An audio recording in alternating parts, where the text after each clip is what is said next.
Okay. Let's get started. Here it is.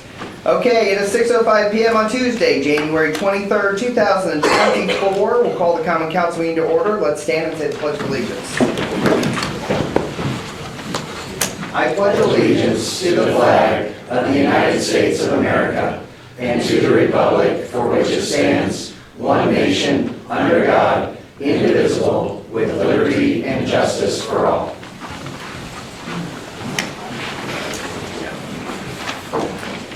Roll call, please.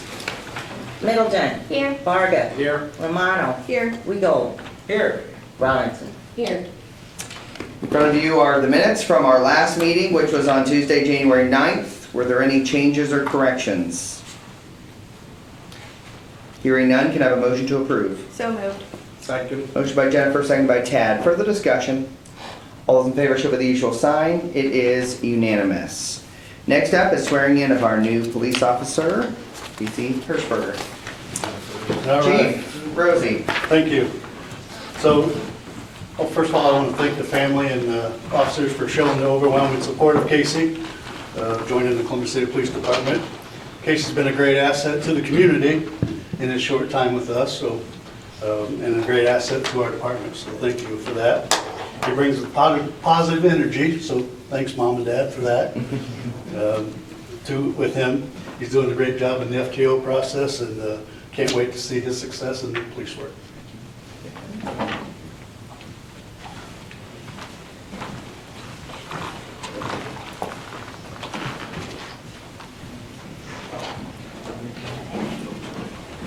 I, Casey Hirschberger, I, Casey Hirschberger, swear that I will support the Constitution of the United States, swear that I will support the Constitution of the United States, the Constitution of the State of Indiana, the Constitution of the State of Indiana, and that I will faithfully and impartially and I will faithfully and impartially discharge my duties discharge my duties as a police officer as a police officer of the City of Columbia City, of the City of Columbia City, according to the law, according to the law, to the best of my ability, to the best of my ability, so help me God. so help me God.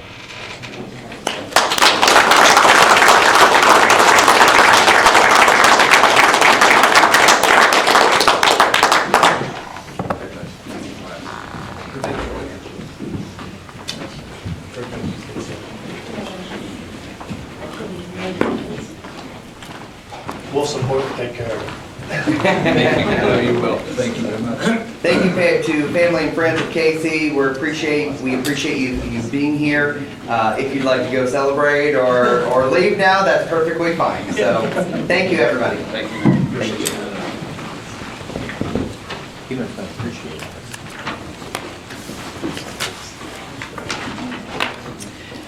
Next up is a presentation by the Propel US 30 Study Committee. I'm glad to have you here, and we'll turn it over to you. Thank you. It's a tough act to follow, but I'll do my best. So thank you for taking the time to allow us to come speak to you tonight. My name is Rusty Holt. I work for WSP. I'm the study manager for the Propel US 30 East study. So on the screen here are the outcomes that we're looking for as part of the study. As a reminder, the Propel US 30 study is a planning and environment linkage study. That's where PEL, PEL comes from.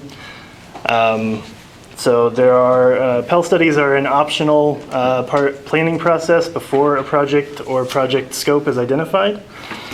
They look to engage the public and agency stakeholders as early as possible in the process so that their input can be taken into consideration before we get into that project stage. Pell studies have an overarching goal of identifying the next generation of transportation improvements in the corridor. So that's why we're looking at the corridor. It's important for the community. We want to make sure we do this right. So we're looking at it holistically.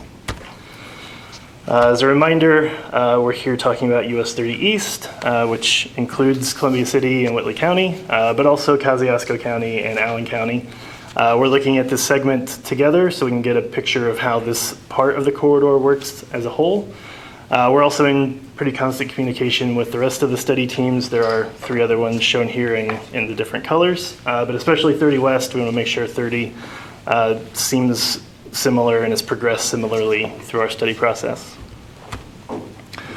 Here's a high-level review of our study schedule. We just came out of Purpose and Need, where we had our last public meeting in June, one of which was here in Columbia City. We're now in the alternatives analysis phase. We've published the level 1 screening of that phase called the Universe of Alternatives. It's published on our website. We had just finished up our public comment period at the end of last year, where we had about 100 people provide some sort of comment to us, including Mayor Daniel. So we appreciate that feedback, and we're looking at that now as we move towards finalizing that document. So I'm going to go through what that level 1 screening looked like for us and kind of the results of that, and then talk through the rest of the study process. So as I mentioned, the level 1 portion of the screening, the Universe of Alternatives, we just finished up. There are 2 more levels that we anticipate through the alternative screening analysis. So at the beginning, we start with a broad range of alternatives. That's the Universe of Alternatives. And then at each level, as we go through the screening, there'll be fewer number of surviving alternatives, but each one will have more detail behind it. So we'll look at each alternative in more detail.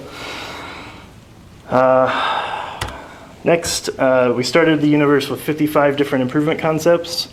These were common through all 4 study areas. They also had similar definitions for all 4 study areas, just to make sure everybody was starting from the same starting point and not any one area was starting with something, preconceived solution in mind. One of those 55 alternatives will be a no-build alternative. First, we have to look at no-build just because that's part of the planning process, but also there may be some areas that really are functioning okay and we don't really need to push forward improvement concepts. Because safety is an NDOT priority, you'll see lots of safety improvements inside of there, including some proven countermeasures that we know improve safety, such as reduced conflict intersections or green T intersections, as well as other more technical or technology-focused, like intersection warning systems or freight priority systems.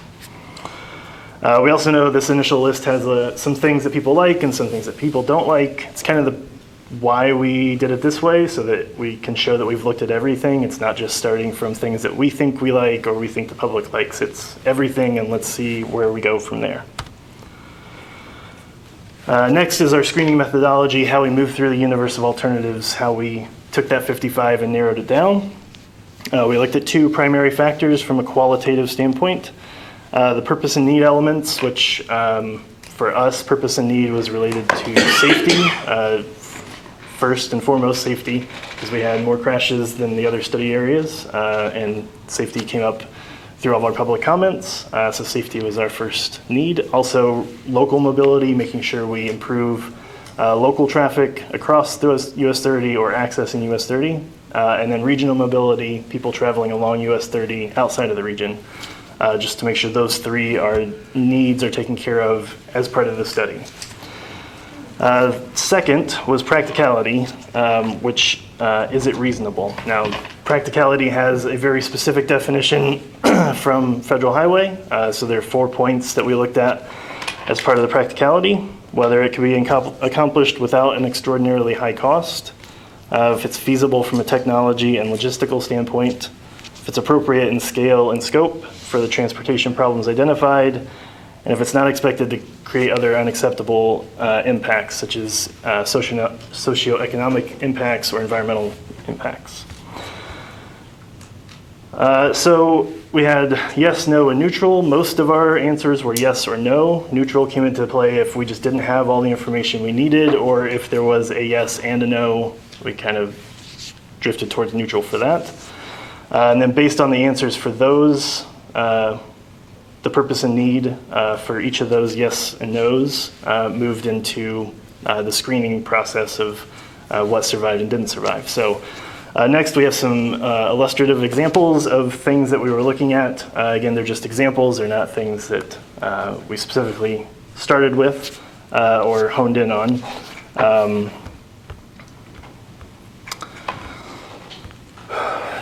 So the improvements on these next 2 slides, again, are just give you a scope of what we looked at, whether they're intersection improvements, adding and lengthening turn lanes, or larger scale corridor improvements where we would look at access management or consolidating some access points, maybe have a limited access or more limited access facility.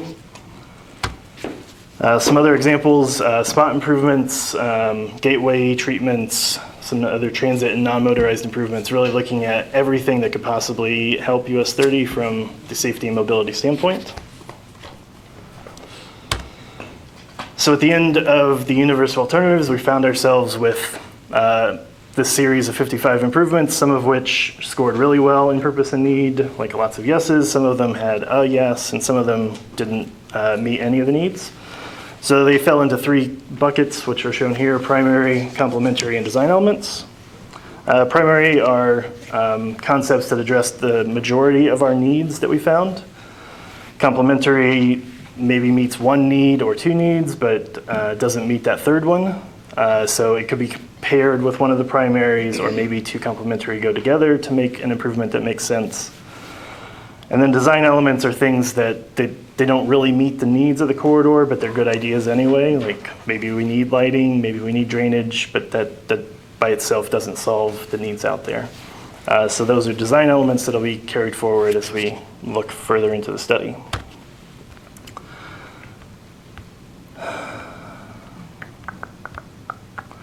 So as we mentioned earlier, there are 3 levels of study that we'll be looking at. The first level, the universe, is what we just finished up with. It's the large bucket and what's practical.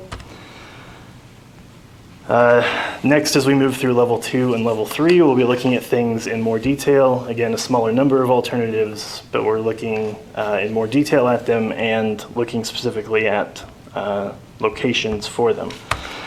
So this level 2 screening that we're moving into next, after the universe is finalized and published, we're moving into the level 2 screening. That's where we'll look at the solutions to survive the universe. We'll be looking at specific locations. So this intersection, does this list of 15 primary and complementary concepts actually work here versus just work somewhere on the corridor?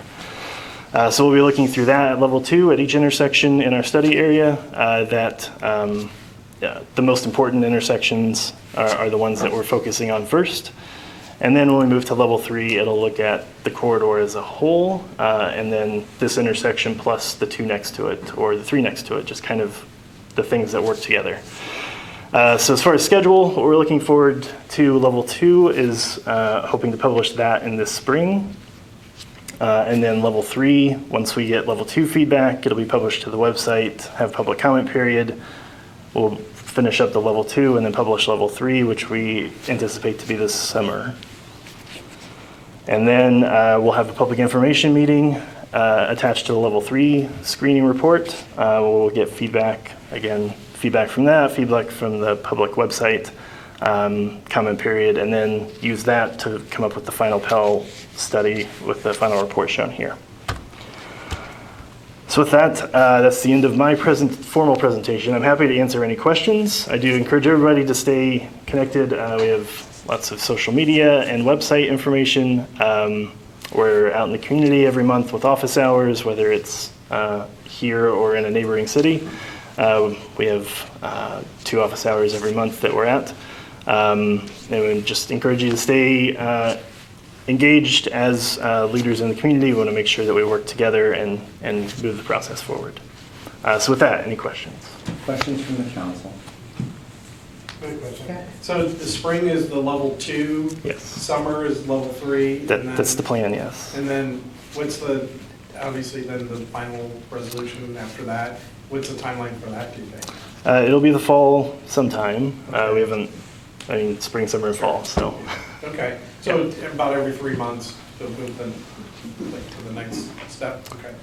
Just curious. There's lots of moving parts. Sure. We need to make sure we line up with just the things that are going on both inside of NDOT and outside of NDOT. Sure. So lots of considerations for when things actually get published, but that's generally the time frame, yeah. Okay.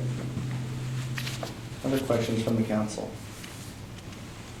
I think it should be noted, and Rusty's both heard me, read from me, all kinds of good things on this process, but I think it should be noted that the bypass solution is not recommended to move forward. I think that's a big deal for our community, is we've talked about consistently, we've seen how other communities have been bypassed and how it really damages their economy. And so from day one, we've been advocating against a bypass, but instead use what you have right now. And I appreciate that kind of got taken out, the bypass option got taken out along this process. As I understand, Rusty, that the next phase is going to be more granular, where you are going to go kind of more intersection by intersection. Is that true? Yes. Generally speaking? So it'll be, we're trying to show the biggest impact that might be possible at every intersection. So looking at all of the options that survive that level 2 screening, showing them on top or next to each other, so we can say, like, if it is a reduced conflict intersection or an interchange or a signal, all these things are viable at this intersection and this one and this one. And then level 3 will kind of take it further and say, well, you wouldn't put these two next to each other. So that's the path that we're on. Rusty, can you define for our city council, what is a reduced conflict intersection? We'll give it a shot, because it's a broad range of solutions. All of them reduce the number of conflict points inside of the intersection itself. So the conflict point is anywhere where two vehicle paths cross, usually like a through movement and a through movement, or a left turn and a through movement coming the other way. So we usually do that by moving left turns or through movements to a different area outside of the main intersection where it's safer for those movements to occur. So if you think of US 30 itself, like one of the most dangerous movements right now is to make a left turn onto US 30. So you're crossing one direction of traffic and merging into another direction of traffic. If you move that left turn to another location, it's where usually it's a U-turn, but it can also be a different intersection. It's much safer movement because you have less chance of collisions or less moving parts at a different location. But there's lots of buckets of reduced conflict intersections. It's a big umbrella term of lots of different solutions. Other questions from the council? I guess I'll have more questions where we start seeing it design. Right. So I think as we move forward into level 2 and level 3, there will be some lines on a map. It won't be like a full design in our study. It's more, these are the concepts that make sense, potential solutions, reasonable alternatives. And then a future project, if it scores well and NDOT chooses to move forward, that's where a design would actually show up. So I would also reiterate what Rusty said, which is there's lots of ways to connect. I think the Propel study team has done a really good job of having open office hours at the library. I know you guys did a big session at the Indian Springs Middle School at one point throughout the process. And what's unique, and correct me if I'm wrong, but this process is fairly new to NDOT, and so getting additional public comment throughout every piece of the study is what makes this process unique to what NDOT typically does, right? Typically there's, I don't want to speak out of turn, but typically there's a lot less options to give public input on a project of this magnitude than what Propel is. Propel has literally every checkpoint has public study, and so I know that from the 30 Coalition standpoint as well as the city standpoint, we're thankful that our residents, our businesses, certainly our elected officials are able to give comments along the way. I think that makes a lot of sense. If the council will indulge me, I would like to give an opportunity for anybody in the audience or department heads to give comments at this time. Is there any comments regarding US 30 Propel stuff? Okay, so I want to encourage everyone to be engaged in this process. Thank you for being here, making the presentation.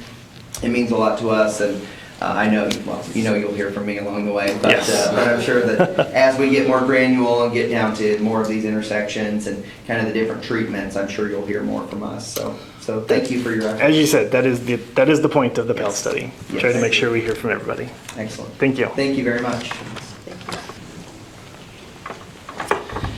Okay, let me trade my camera here, get it back to where it's supposed to be.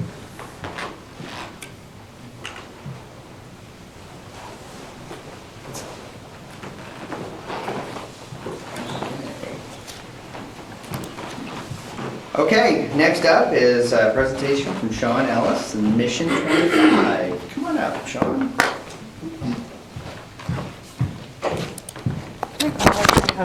Packets for you.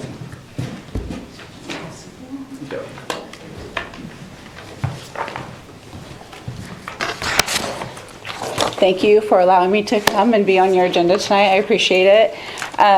So Mayor said I could have about 10 minutes, so I did about 3 hours of work for you for 10 minutes. So hopefully we can follow along a little bit and go through it fairly quickly, but just some high-level stuff for you to understand the presentation so far. So I am actually coming to you regarding the opioid settlement dollars that the city has received, specifically within Columbia City. And so I'm actually coming to ask for those dollars to be granted to Mission 25, specifically to the Recovery Engagement Center.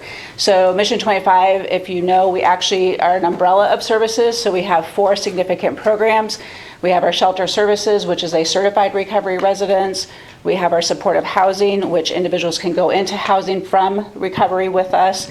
We also have the Recovery Engagement Center, which is what we'll talk about today. And then we have a project out at a local mobile home park, well, out in the county, mobile home park that we also provide services to. So with that said, though, what we're going to talk about is specifically around the Recovery Engagement Center. So to again, kind of give you a little bit of background, so the Recovery Engagement Center is actually located at 605 South Douglas Avenue, which is directly behind Culligan. That building was actually gifted to us in 2018 from the Gospel Land Ministries Church. And the heartbeat then was to do something that's going to be engaging the community into that building. The only agreement was that we would not turn it into a liquor store or a tattoo parlor. So I said I could not guarantee, I could not guarantee that someone who has maybe used alcohol or had tattoos wouldn't be in there, but that's kind of where we're at. So we opened up, so we basically had that building in 2018. We've sat on it for a hot minute because we really weren't sure exactly what we wanted to do with that building. But over the last several years, the data that is coming through our organization alone, and then within our own county, within the state, we realize that recovery does have to be a pivotal part of the work that we are doing.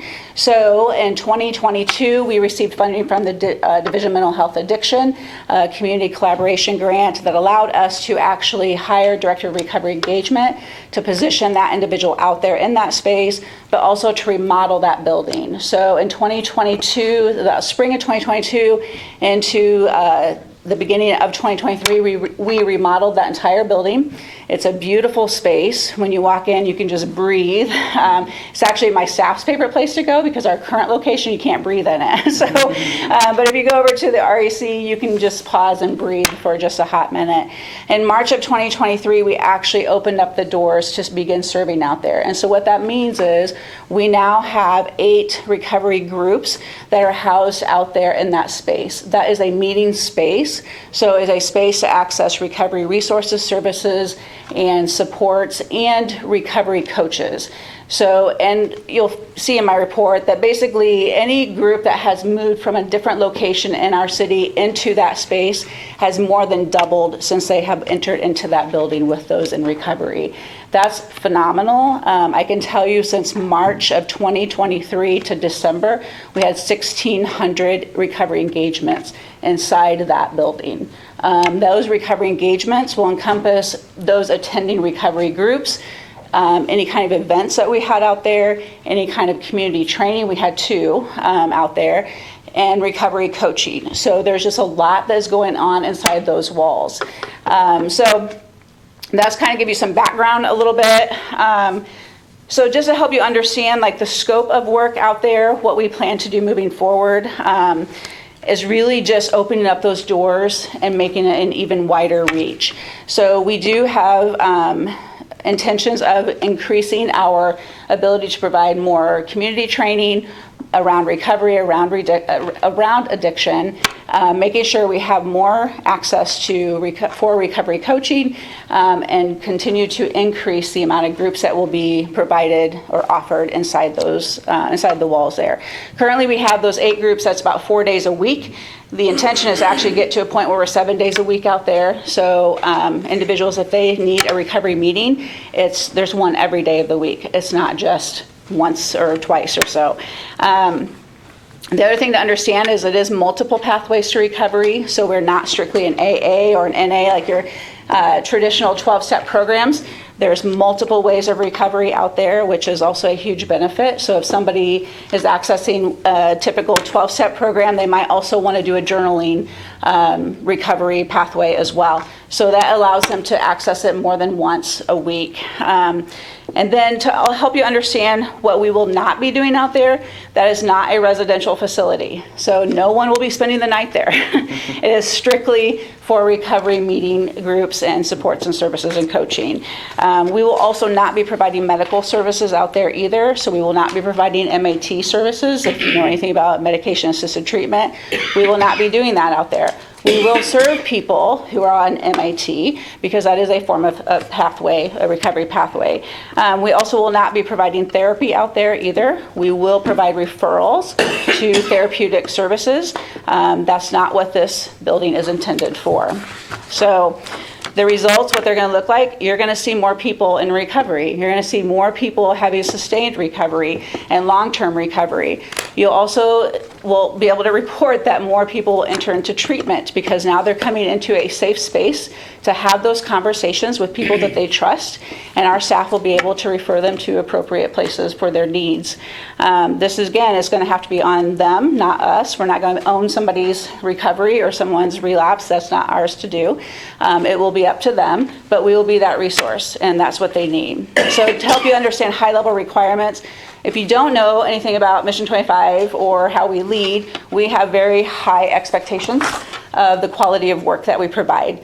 And so, and you'll see it in just the different certifications that we offer on the very back flyer, or that we are certified through. So we are certified through the Division of Mental Health and Addiction to be a certified recovery resident. We go through a lot to get that certification, and right now we're going through a recertification, and there's a lot tied to that. And so all of our recovery coaches are also, again, certified by FSSA, DMHA. Again, they carry those certifications and those credentials with pride and a lot of work behind it. We also have to ensure that we have the appropriate supervision for all of our coaches. So they don't just go through the academy and you now are a coach. There's supervision for every coach. So those coaches get supervision for 4 hours a month with an outside source that comes in and works with us to make sure that we are upholding and upholding the ethics and the standards of ethics. So understand that anything that we do inside the walls of the Recovery Engagement Center will be quality. We will have high expectations of anybody that's coming to lead a group. We will not micromanage that leader by any means, but they will understand, like, these are the expectations of how we will treat those that come inside these walls. There will be no shaming. There will be no, you're not choosing my group, you're choosing their group. We're not going to do that stuff. So just understand there's just a lot of high priority requirements to be inside that building. Collaborations. Mission 25, we have strong collaborations. We do work closely with Community Corrections. We work closely with pretty much everybody, Department of Child Services, the school system, local churches, other recovery group leaders. So we actually provide recovery coaching for individuals in Community Corrections. We're providing recovery coaching for even Department of Child Services families as well. So we are connected with them very closely, and as we continue to gear up and add additional recovery coaches to this process, they will be spread out even more. So this will be a huge resource to our community, not just those that we're serving, but our community as a whole, along with even our workforce as well. So if workforce needs to access a recovery coach at any time, they can access one of ours. And then what the exclusion for this entire presentation is, I'm not asking for funds to be directed to shelter services. although I will tell you that we fit within that realm for shelter services as well, but we are actually asking just for the Recovery Engagement Center. But if at any time through this process, if the council would ever say, hey, we can put money towards shelter services as well, we won't say no, just so you know, in case you're wondering. But just understand that, you know, we serve a lot of individuals with substance use disorders and a lot of individuals with co-occurring. So they're going to have the substance use disorders, and they're also going to have a mental health barrier as well. So that's pretty significant. So just understand that. But this, again, the exclusion of shelter services from this proposal, just so you know. The implementation plan, we've already been implementing. So this is just what we're asking you to do, is come alongside of us and partner with us as we continue to do even more intensive work to make sure we're getting more access to recovery supports and services for those that need it the most. My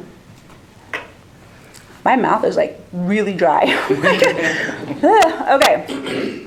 On page 3, you'll see the list of the opioid remediation uses. So I didn't know if you guys knew much about what the opioid dollars were supposed to be used for, but I did pull some of those for you to help you understand how some of those strategies will be directed towards the Recovery Engagement Center specifically, to kind of give you more of an understanding of how would we use these dollars.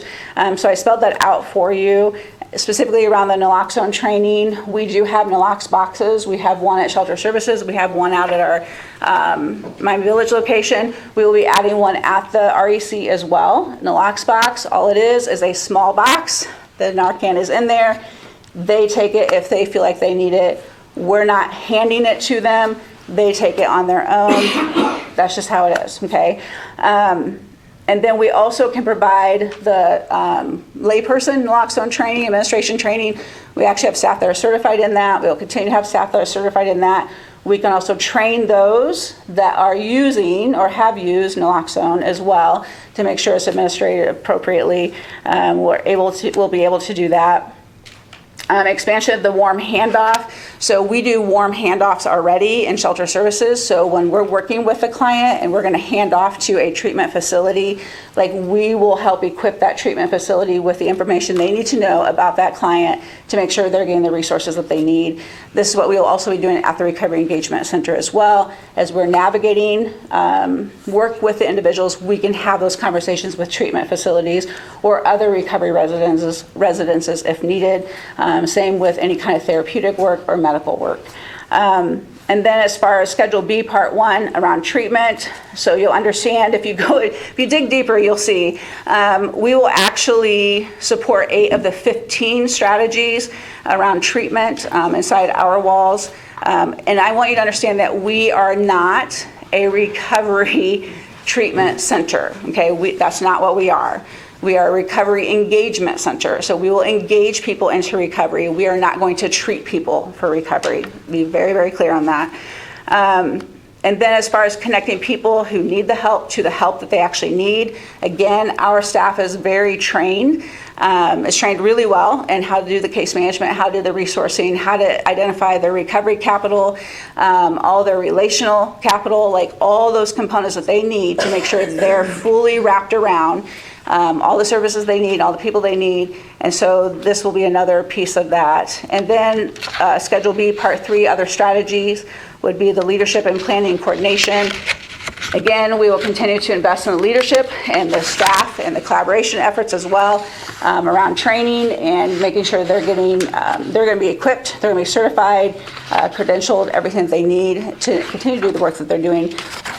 At the end of the day, we're not going to cause harm, right? So we want to make sure everybody's equipped so no one's causing harm.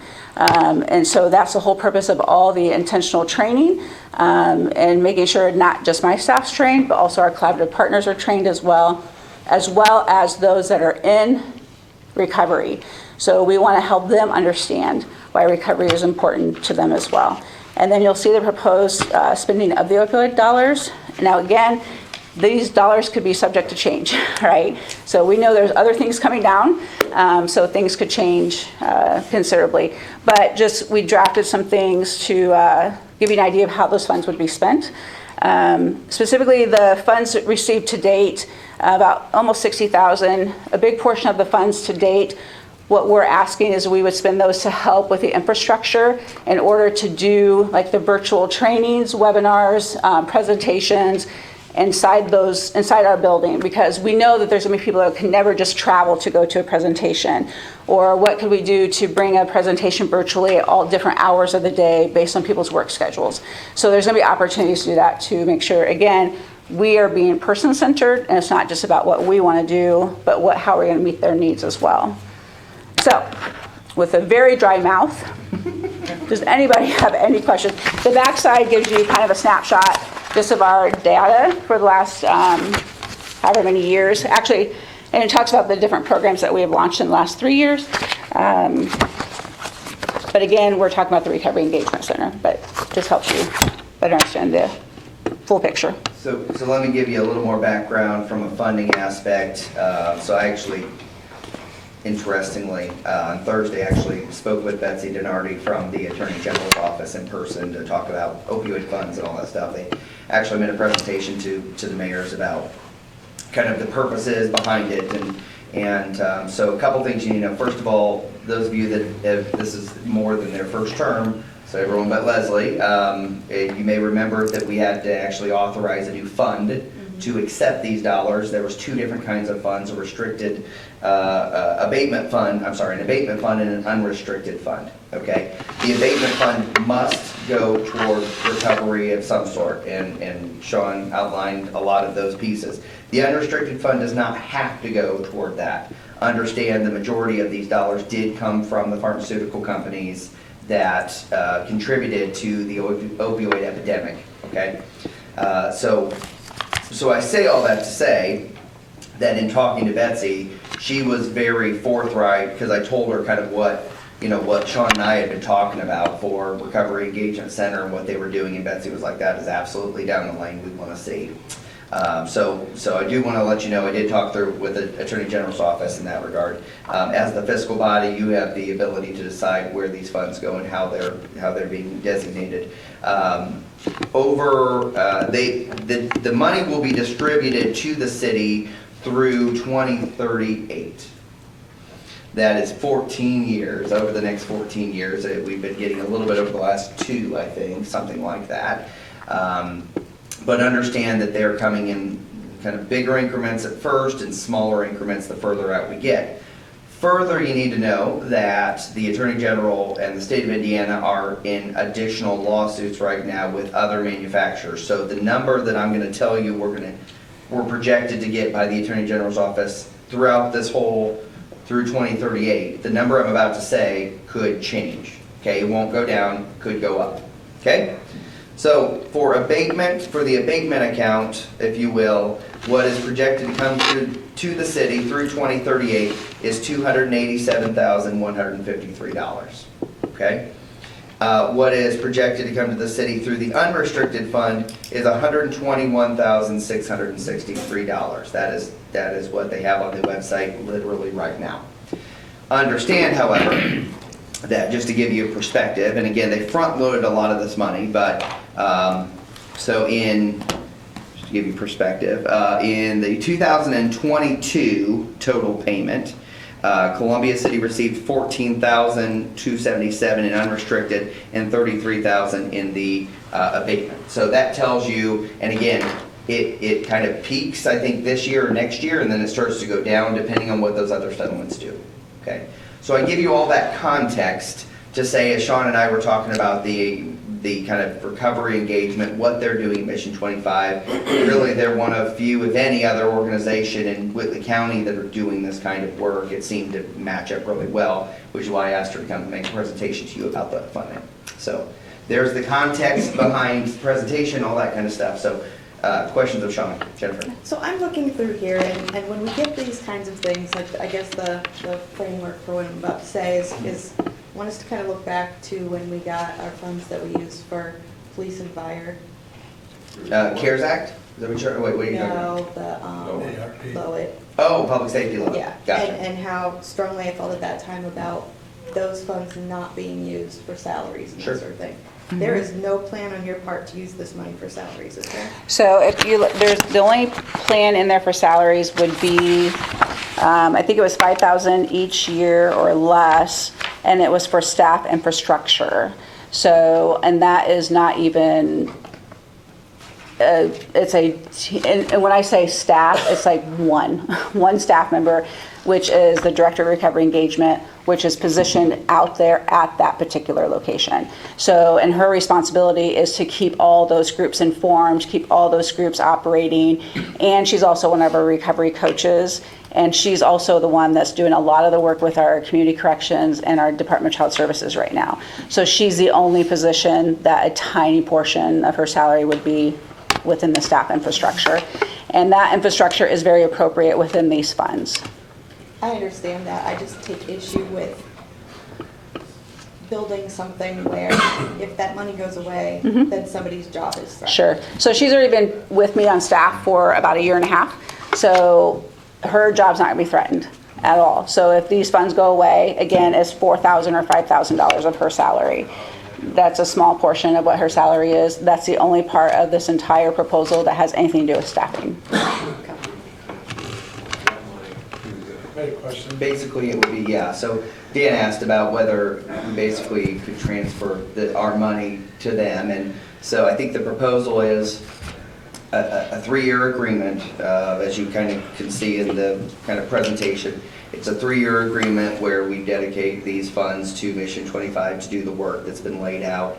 After 3 years, then obviously Mission 25 would need to come back and have conversations, or other organizations at that point. So. Is it also possible in there for us to get a presentation report on an annual basis about how this is being used? Absolutely. And us to be able to decide annually whether we want to continue? So, yeah, I mean, we can structure the agreement however you want. Obviously, Board of Works approves the agreement, but you approve the actual funding. So that's why we thought it was appropriate for Mission 25 to come to you first to get your blessing, if you will. So we can structure, I think, you know, Sean and I have had lots of conversations. We can structure the agreement however the council would see fit. We can put in any of those kind of things where if you want an annual report for Mission 25, I'm sure that would be no big sweat because she does that all the time. And reviewed yearly kind of thing, absolutely. Tad, I'm sorry. No, that's all right. So, a couple things. One, I think the work you do out there is outstanding. I know that you spend a lot of time, work really hard at it, so congratulations on that. So, the figures that you put together, is this based on the expectation of what we're coming? Is that, I assume, how you put this budget together? Yeah. I just wondered. Yeah, I just went on, so I just knew the top number just based on conversation Mayor and I had, so I actually had to go onto the website to identify the other 3 years. Okay. And again, these numbers can change, like he said, they can fluctuate, they won't go down, they could go up. So, and that's kind of why I just said, subject to change. Okay. I guess that's why my recommendation would Sure. be, if we did the 3 years, we just say these dollars, whatever we receive is what we dedicate for this specific purpose. And then again, and maybe that's a good reason to come back every year to go over what that is, and so. And so, at this point, is Sean the only one proposing to receive these dollars? I mean, we're not, Yeah. there's no other organizations that are even asking for this? Yeah, the answer to that question is 1, yes, but 2, I don't know that there's many, if any, other organization that's doing this kind of work in Whitman County. So it's kind of, I hate to say it, it's almost monopolistic in a lot of ways, because we don't have 5 agencies that are gonna be fighting over this money. We really don't have, correct me if I'm wrong, is there anybody else doing this work? Yeah. Correct, Yeah, yes. so, Okay. So I guess, like I say, I concur with what Pat says about the work you're all doing out there is amazing, because I know I deal with the jail ministry, and we have people in there not knowing where to go. Yep. You know, and now if they meet the criteria, maybe they can get some help and direction. Yeah. Because it's like, I get questions all the time, I'm gonna be getting out here in another couple of weeks, where do I go? I'm like, I don't know. Yeah, you know, and that's what's nice. So I didn't talk about the new facility that's going to be built, right? So the new facility is going to be, so our current facility right now, we are a 30-bed facility that can only house 4 men at any given time, right? And no fathers and children. And also now our current facility, we have 9 rooms dedicated for women and children. So our new facility will be a 54-bed facility. We will have 2 corridors, 4 wings total. The men's corridor will be separated into 12 single men or 4 fathers and children. To actually have a building that's going to accommodate 4 fathers and children is very rare in the state of Indiana. So that is going to be here in Whitley County, in Columbia City. I'm so excited. And then on the other corridor, we will have 2 wings. We will have a wing for single females, again, 12 females, and then a wing for mothers and children. We are separating, currently we serve them together. We're separating them in the next one because our new facility will be a trauma-informed space.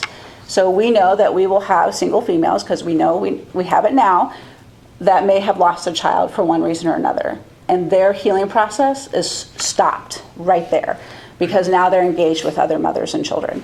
So how we will do work inside the new building is going to be incredible. We were super excited about it, and it's just, we cannot wait to break ground.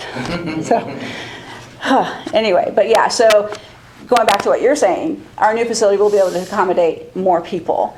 And right now we can't. And it is a huge issue. And we're also in a 70-year-old building that is not really meant to do what we're doing. So again, we're super excited about what's coming. The new facility also was funded through opioid dollars through the Division of Mental Health and Addiction. We were awarded $3.2 million to build this new facility. And so we are super excited about that. And so again, even the state of Indiana recognizes the work we're doing. We were the number 1, out of, I don't know how many that were selected, but we received the largest award in the state of Indiana to build the new facility that we're building. And it wasn't close, if I remember correctly. No, it wasn't. It was not. Other questions of Sean? I have a quick question. So, since there's a restriction on what those funds can be used for, does anybody have to report that? Will Yeah. they have to report Yeah, it? so there is an annual report, I believe, that in some way, shape, or form we have to send. However, as a part of that, we can certainly, if they're the ones that are doing it, it makes sense to have that report basically completed with our blessing to send. So, but yes, there is a process in which the state of Indiana requires us to report how we are using those funds to ensure that we're using them to what their standard is. Okay. Yeah. Good question. With the capital build, I have to report monthly right now. I have to show how those dollars were used. I have to actually give a whole report on it. I don't know if it'll be as detailed for this process, but I am more than willing to give that for you if that's what you feel like you need. As I understand it, talking to Betsy Donardi, she had said it's more categorization. Are you doing it for, naloxone? Are you doing it for this? Are you doing it for that? So it's more segmented or less segmented than probably Right. what you're filling out for your big project for sure. So. I just wondered if I had to do it. Well, you may have to send it, but I'm not 100% Yeah. sure. So we can get that answered for you. Other questions of Sean? Okay, so what I heard from Jennifer, and I think I saw some bobbing heads as well, was 3-year agreement with review yearly by the council and a yearly report for Mission 25 to you on the amount and what was spent effectively, and how it was spent, I'm sorry. Yes.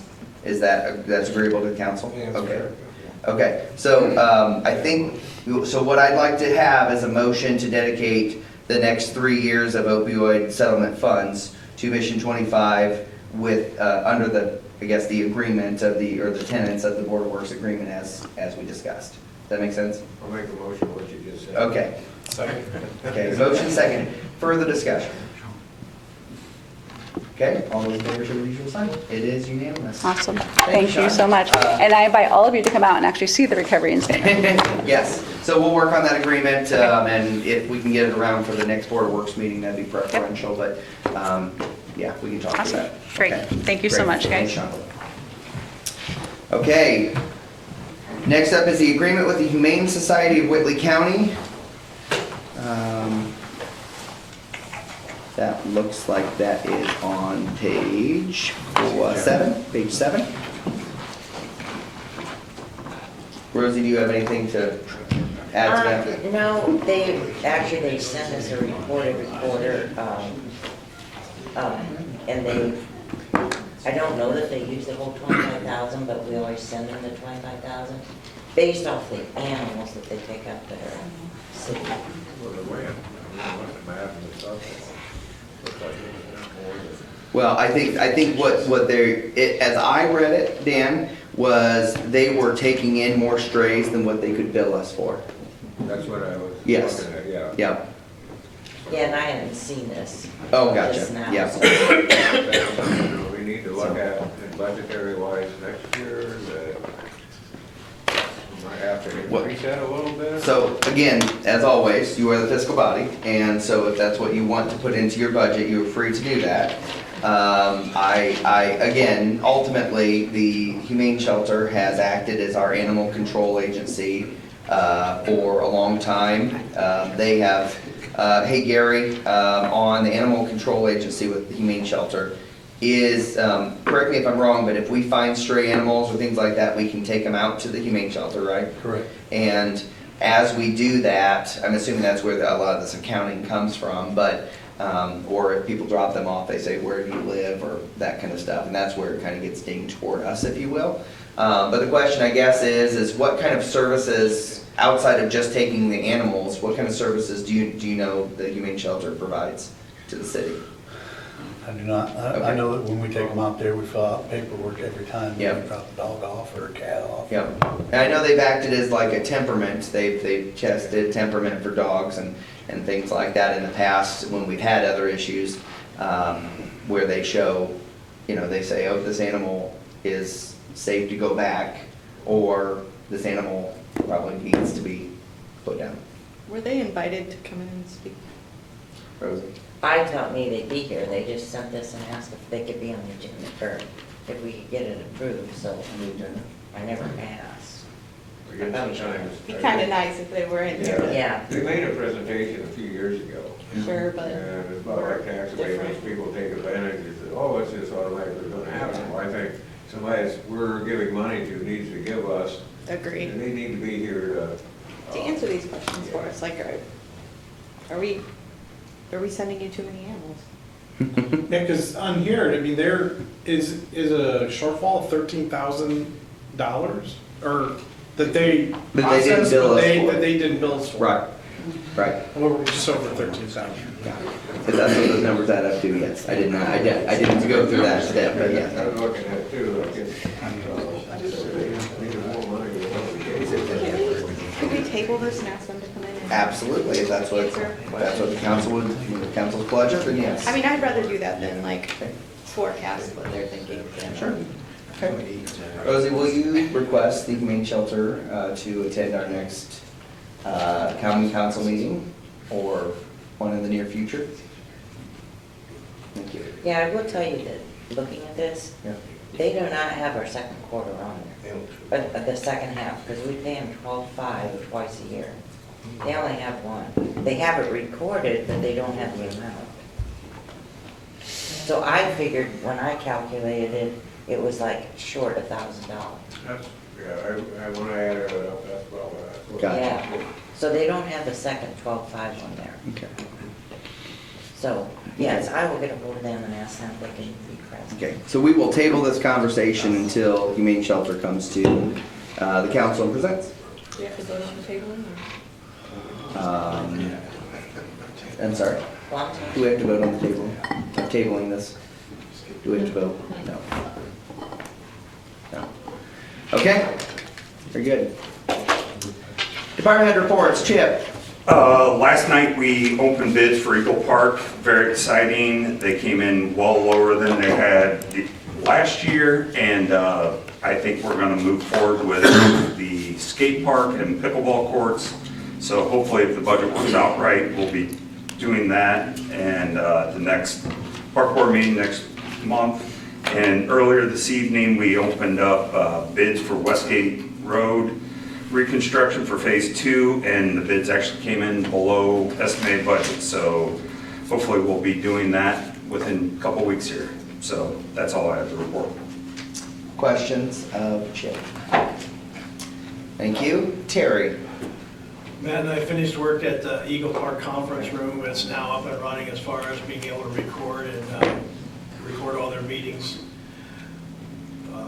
Through Sean's effort, I think Baseline's going to be out this week and hopefully run some fiber so we can finish the water department's booster station upgrade. And we're waiting on the weather to clear so the fiber break that's in the park can be repaired. Questions of Terry? Thank you. Sean? Well, with the weather, it's obviously not ideal conditions to be out working alongside the road. We have gotten some things done around the shop, there's some new lighting projects and moving some offices around.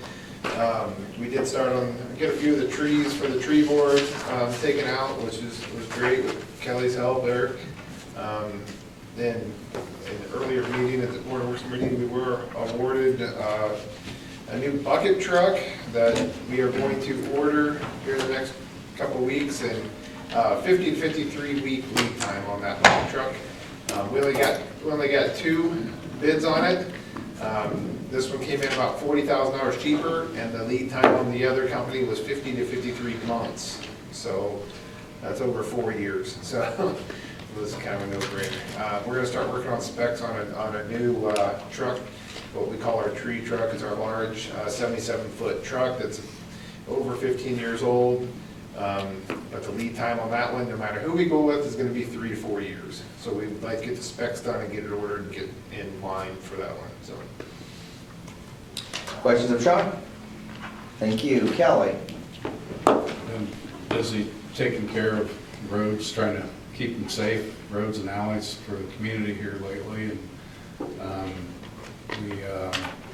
I've reached out to a company to grind the leaves. We'll be working with them, hopefully start that next month, that grinding process. And other than that, just that's about it right. Questions of Kelly? Thank you. Matt? Last Monday, we had an LP tank run out of LP at the pavilion, and so that caused us to come in, put heaters in, and to unthaw lines to get them started. Luckily, the company was able to come out within an hour and fill the tank, and then we were able to kick the furnaces back on. We're starting to look towards spring and getting stuff around for the pool. Taking some pump motors out that bearings sound like they're going out. The guys finished up the splash pad, new shed. Ladies have been selling the father-daughter tickets like crazy. We have 800 available, so between the 2 nights, Friday and Saturday, we do 400 each night. And totally right now, as of last Friday, I guess, we had about 110. And we had the ice rink shut down the last 2 weekends because of the extreme temperatures. Questions of Matt? I don't know how many of you here earlier, but I was lucky enough to rent out the pavilion. If you get a chance to go down and take a look at the pavilion and the restrooms, they're wonderful. The guys did an awesome job of painting that, and it's really, really nice. So I just, like I said earlier, I compliment the park guys for the work that they did on that. It's pretty sharp. Thank you. It's very nice. Okay, any other questions? I'm sorry. Gary? All right, Sergeant Fearnow and K-9 Officer Fearnow resigned as of January 19th. An agreement has been drafted up by Marcia and agreed upon between Sergeant Fearnow and I, with the blessing of the mayor, for the purchase of Biz. So she had like 1 to 3 years left of service.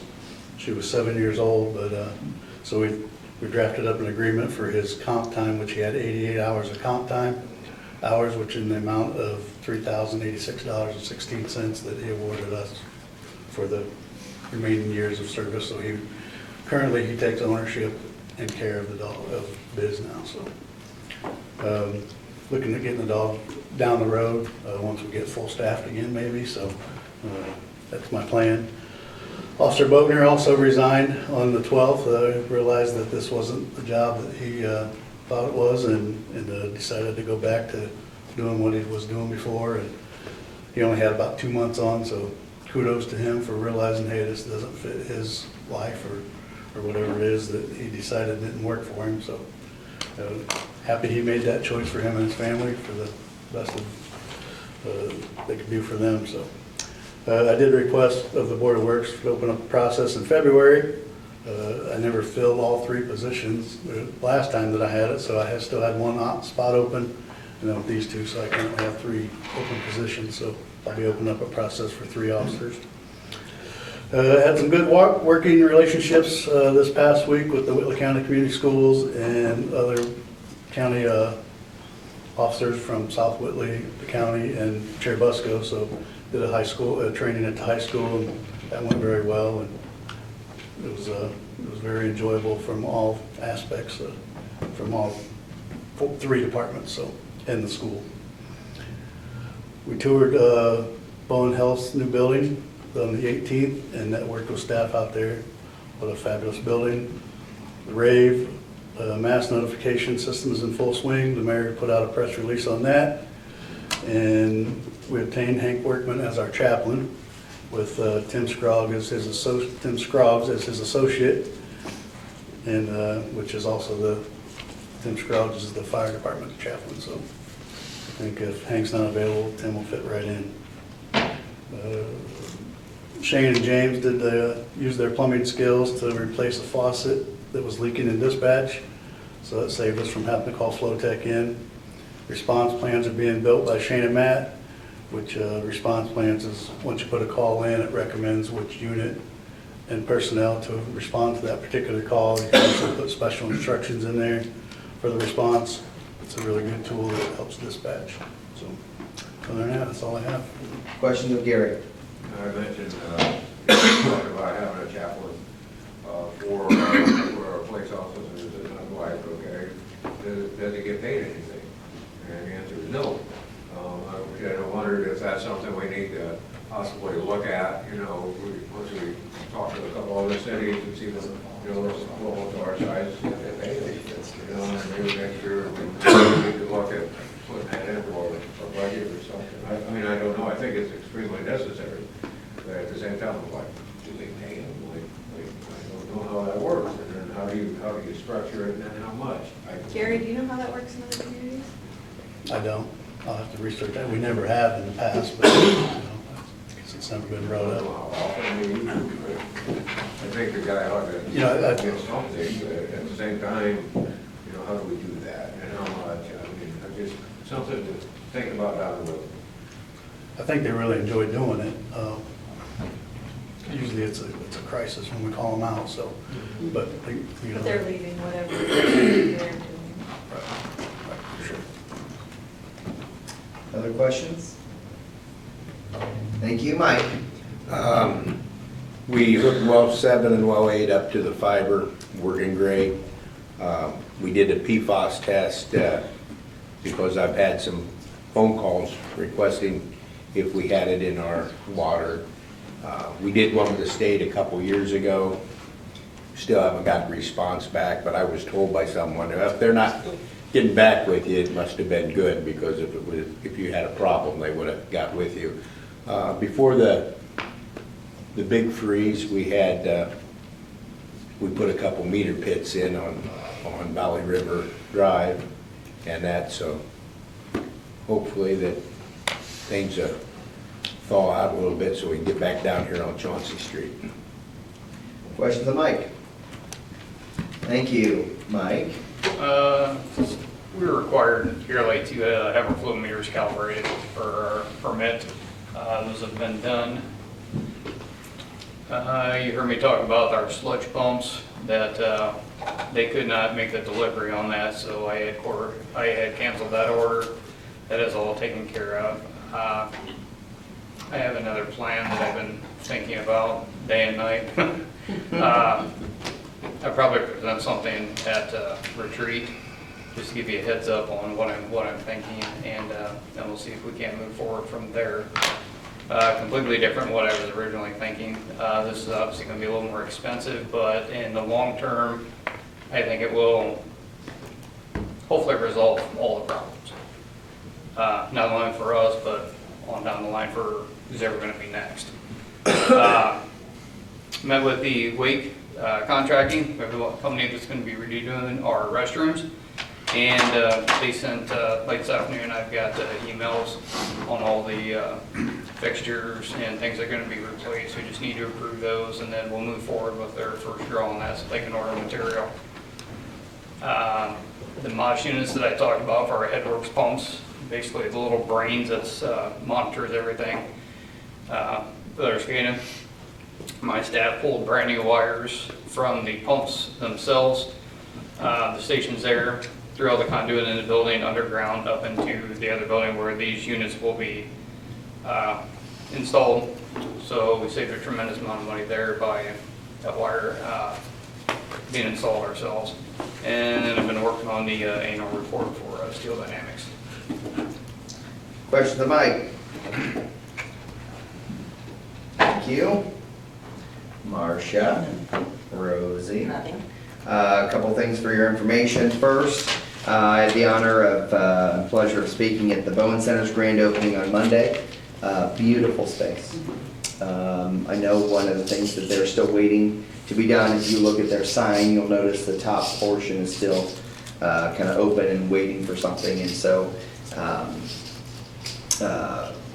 Rob Ryan, the director of Bowen Center, had said that, you know, he was kind of inspired by Parkview when they say, you know, I don't know, Vivian Smith, born, you know, I don't know, 7 pounds, 8 ounces, whatever.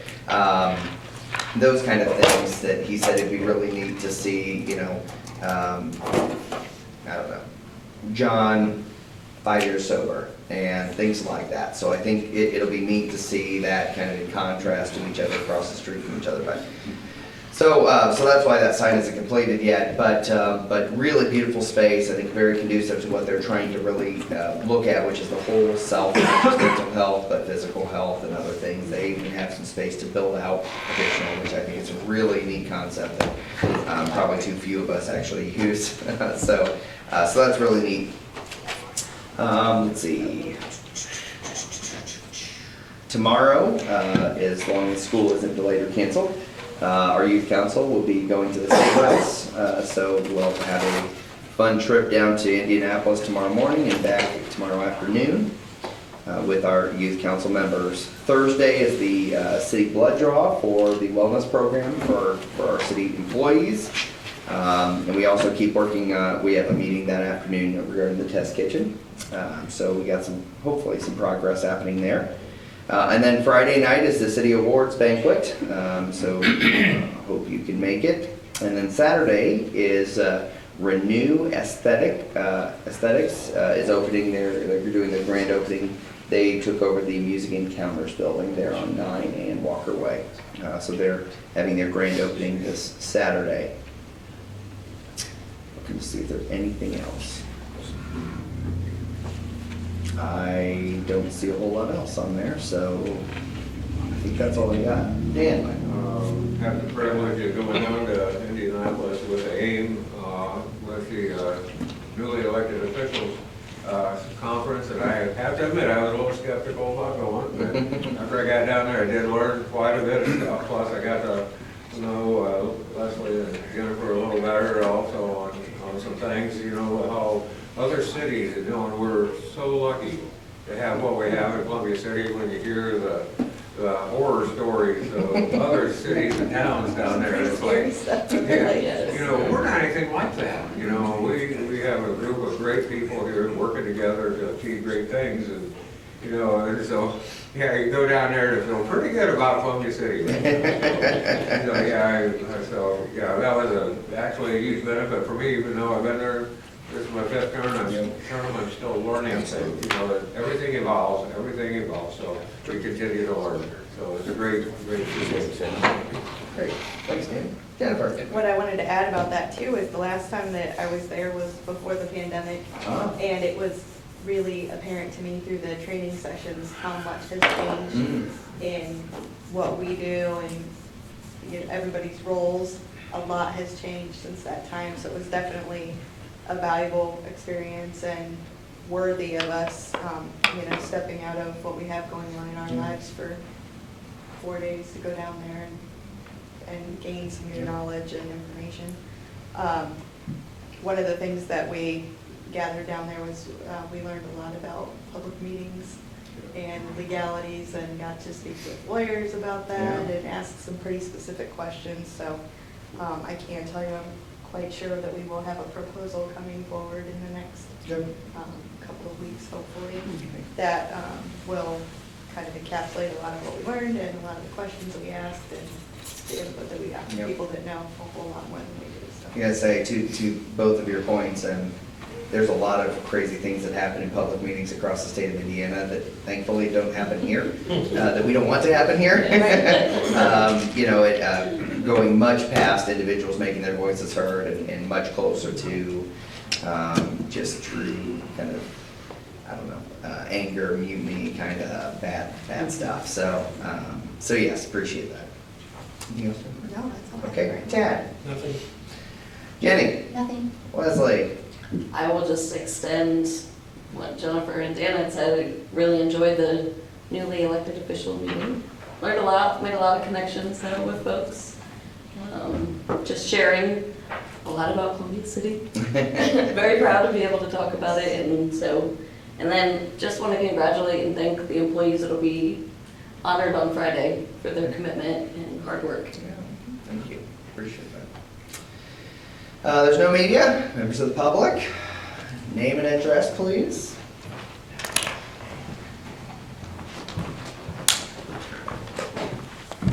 Hey, Melanie Love, 113 East Market Street. I am once again standing up here and telling you I really think that we need to have chickens in city limits with reasonable parameters because, again, they provide food security. They help us move towards sustainable living, which I know is something that we're passionate about here in Columbia City. We've talked about it a lot.